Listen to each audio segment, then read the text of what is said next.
welcome back to the Citizen channel. You're all staying safe and well, and another episode of the Premier League. Yes, as I'm recording this, we have a game coming up against the old Spuds, or Tottenham Hotspur as we call them, or Spurs, but I prefer Spuds. It's much better, isn't it? Because we can make all sorts of jokes about baking them and smashing them and all this sort of thing. Let's hope we do so. Anyway, we've got a game coming up against them. I'm recording this on the 27th of November 2023. So yes, since its inception, of course, in 1992-93, for some people, that's when football started. City have spent all but 5 seasons in the very top division. We should be in Division 2, shouldn't we? Spurs have spent, every season in the Premier League. So well done, guys. But not one single title. But as I'm recording this, they're already falling apart, and we're only 13 games in. But we'll see. You never know; they might improve. So we're going to have a look at our record against them.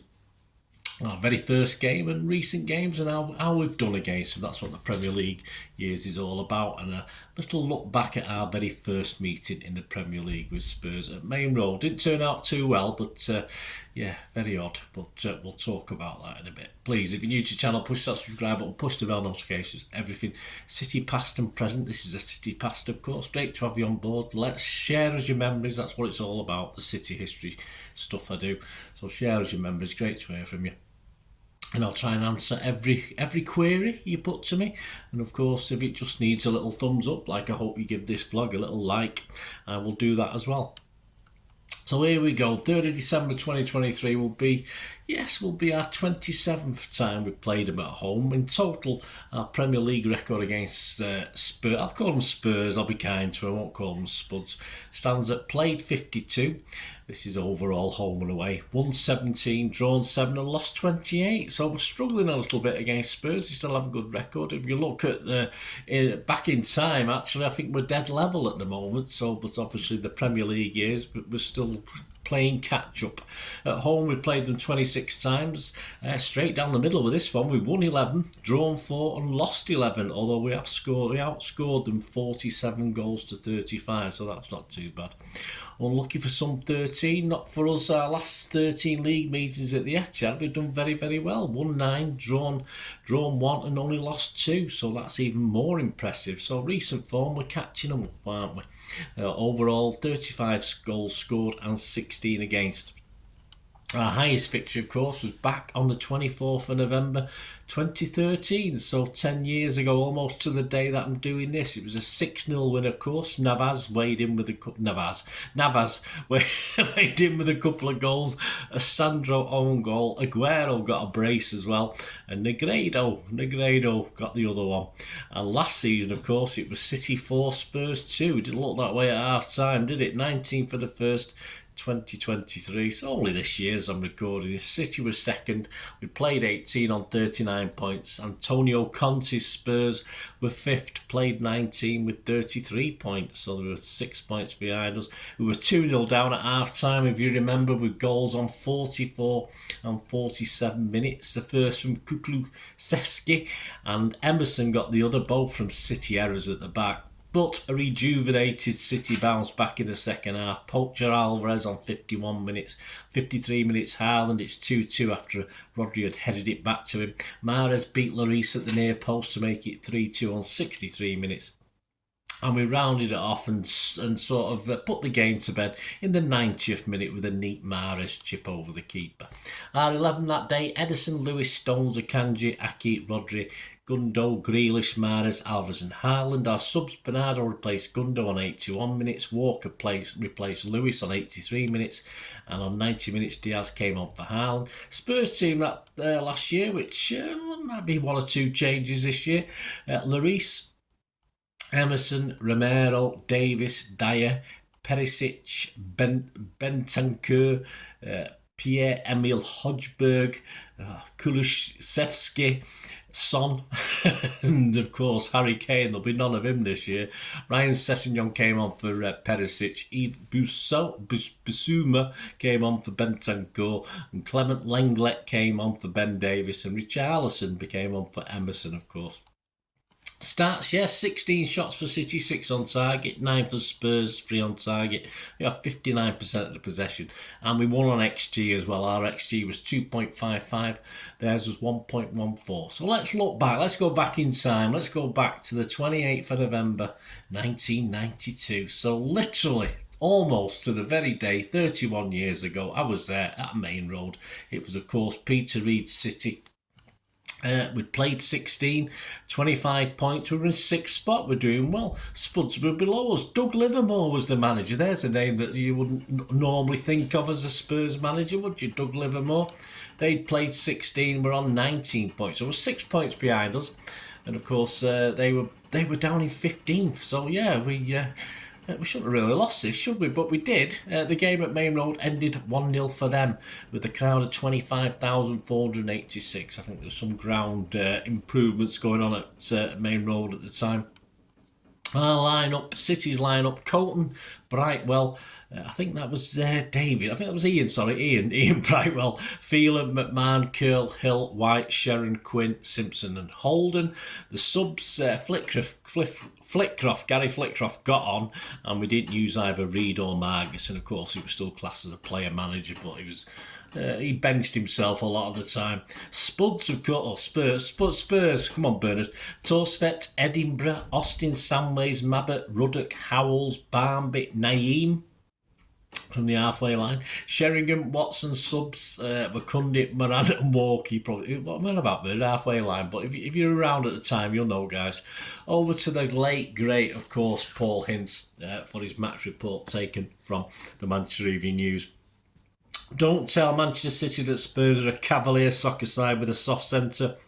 There's been nothing remotely cavalier or soft about the Londoners in the 2 bitter defeats they had inflicted on the Blues in the space of 1 month. City should have known after their shattering Coca-Cola Cup exit against Spurs at the end of October that the days when the White Hart Lane side could be regarded as easy pickings are long gone. But it's taken Peter Reid's men just 1 month to forget that lesson. For lightning struck twice in the same place at Main Road on Saturday when City were again outthought and outfought with an F, one with a T, one with an F, outfought by a Tottenham side which must wish they could face the Blues every week.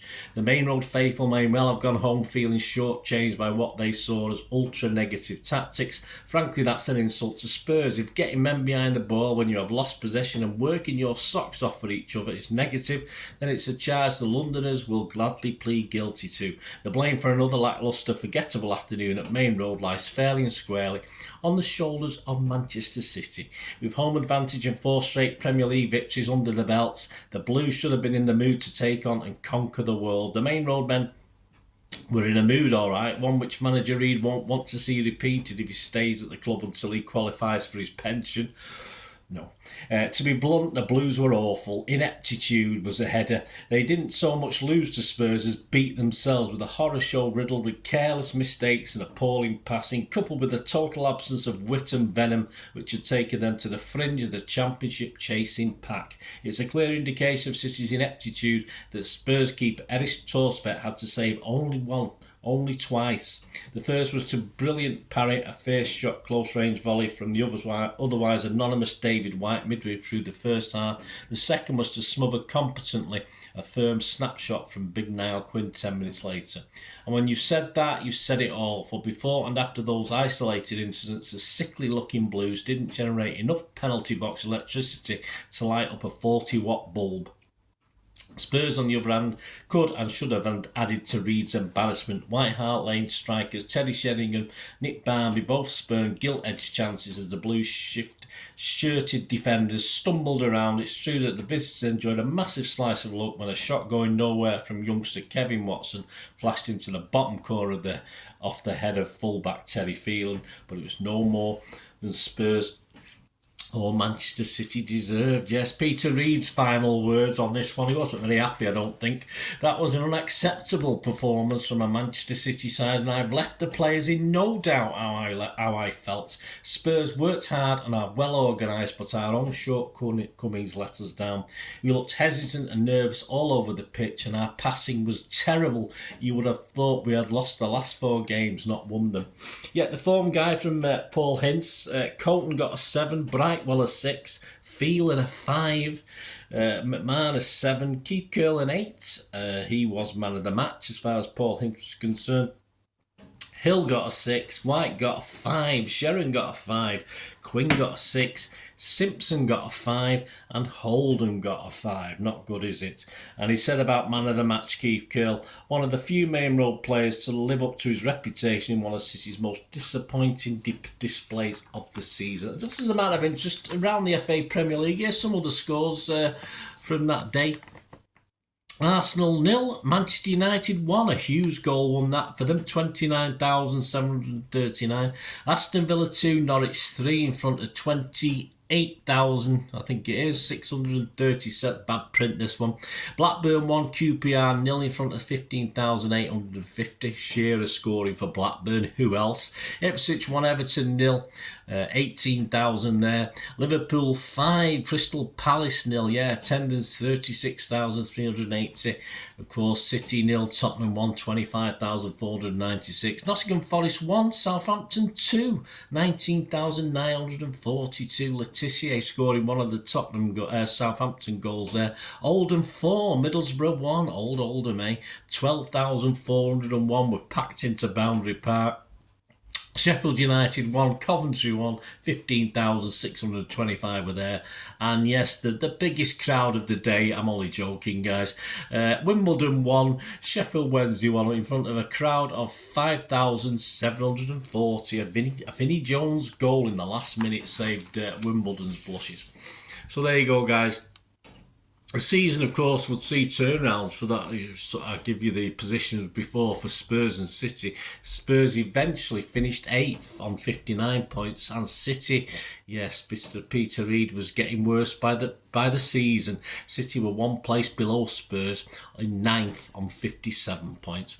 So thanks for joining me, guys, for this. Let us know your memories, your thoughts. To say I was there that day, I don't remember too much about it, but not great, was it? By Mr. Paul Hintz's report there. There have been some pictures on there as well.